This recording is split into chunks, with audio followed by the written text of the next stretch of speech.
In Rome right now, we find NBC News foreign correspondent Matt Bradley. Matt, it's been a feeling of haunted on the streets of Rome where you are and across the nation of Italy. What is it like there right now, and how long do they expect this to go on? Yeah, I mean, it's noon on a Tuesday here, Willie, and as you can hear, we kind of found you the world's loneliest busker behind us. He can't expect much money today. And, you know, the streets here, as you can see, and you've probably been to Italy, this is, there's some cars. There's some people walking around, but there's really not very much activity because this is normally a really bustling, frenetic city. You can hear some, you know, some horns honking, but it's very quiet. It's actually quite chilling. And this kind of lockdown that we've seen nationwide here in Italy, as you mentioned, it's now spilling over borders into France and Spain now. There's now 100 million Europeans who are under some form of lockdown. And we can expect that to expand. Germany is going to be considering that.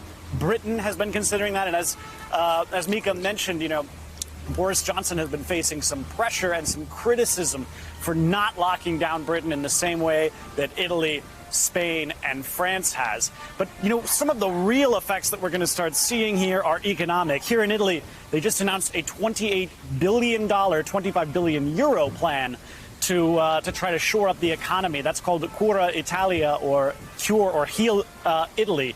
That's going to be similar to what we're seeing in other countries. The idea is to provide for workers who can't just shelter at home. It's to help those who are expand the ranks of doctors and nurses and even the Army Medical Corps. It's something that is going to be much needed here because, you know, this economic impact has already really hit. But it's the European Union that is really going to be tested. You know, in the past couple of years, we kept hearing that the European Union and its bold experiment with open borders and a common currency, that was under threat. First from the financial crisis, then from the Greek financial crisis, then from the immigration crisis back in 2015, then from Brexit. Well, now this almost a natural disaster is what has actually really tested the experiment of the European Union. We're hearing today that the European Union will be voting on whether or not to ban all non-Europeans from entering into that 26-nation Schengen area. And we've already seen that, you know, that's not as big of an issue as actually the closing of the borders within the Schengen area. That has not been happening for the past several decades. And so we started to see Germany has closed its borders to 5 different countries. Spain has closed its land borders to all of its neighbors. That is something that is going to really challenge the economy and challenge that European Union experiment that's been going on for so long, that so many people in this continent had been so hopeful about. And it's really testing a lot of the European sensibilities that we've seen before. Guys?